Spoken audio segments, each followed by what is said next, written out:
ہو جا۔ حضرت عبداللہ ابن عمر ابن عاص فرماتے ہیں جو بات حضور کی زبان سے نکلتی میں اسے لکھ لیا کرتا۔ قریش کے کچھ لوگ میرے پاس آئے اور مجھ سے کہا یا عبداللہ تم اپنے نبی کی ہر بات لکھ لیتے ہو، کبھی وہ غصے میں بھی ہوتے ہو، کبھی شفقت اور پیار محبت کے عالم تم تو لکھ لیتے ہو۔ یہ حدیث ہے۔ کیا مطلب تھا ان کا؟ مقصد یہ تھا بتقاضۂ بشریت حضور غصے میں ہو، کوئی بات ایسی کہہ دیں جو خلاف واقع، اور تم تو لکھ دو گے کہ یہ حدیث۔ حضرت عبداللہ نے لکھنا موقوف کر دیا۔ اس کے بعد حضور علیہ السلام سے پوچھا یا رسول اللہ صلی اللہ علیہ وسلم میں اپنی یاد کے لیے حدیثیں لکھ لیا کرتا، قریش کے کچھ لوگ آئے اور مجھ سے کہا کہ تم تو ہر بات لکھ لیتے ہو، حضور کبھی غصے میں بھی ہوتے کبھی شفقت و مہربانی کے عالم میں، تو کیا مطلب تھا غصے میں ہو تو کچھ ایسی بات کہہ دے جو خلاف واقعہ اور تم ہر بات لکھ لیتے؟ میں نے لکھنا موقوف کر دیا۔ اب ارشاد فرمائے میں کیا کروں؟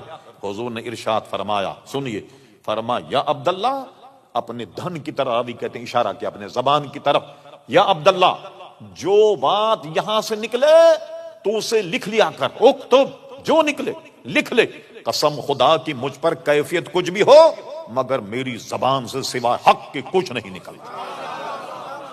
یہ معیار دیکھا آپ نے؟ کہا مجھ پر کیفیت کچھ بھی ہو مگر میری زبان سے وہ حق کے کچھ نہیں نکلتا۔ اس لیے علماء اہل سنت نے لکھا نہ حضور کے قول میں کوئی غلطی ہو سکتی ہے اور نہ حضور کے فعل میں کوئی غلطی ہو سکتی۔ وجہ کیا ہے؟ قول رسول کو رب کریم اپنا قول قرار دے رہا، اور حضور کے فعل میں اگر کوئی غلطی ہوتی، قرآن کی آیت سنیے پھر یہ نہیں ہوتا، ارشاد باری تعالیٰ قل ان کنتم تحبون اللہ فاتبعونی یحببکم اللہ، تم اگر اللہ سے محبت رکھتے ہو، اللہ کے عزیز اور اللہ کے پسندیدہ، اللہ کے برگزیدہ بندہ بننا چاہتے ہو، حبیب کہہ دو فاتبعونی، وہ میری اتباع کرے، حضور کی اتباع کرے۔ جب حضور کی اتباع کرے یحببکم اللہ، اللہ انہیں اپنا محبوب بنا لے گا۔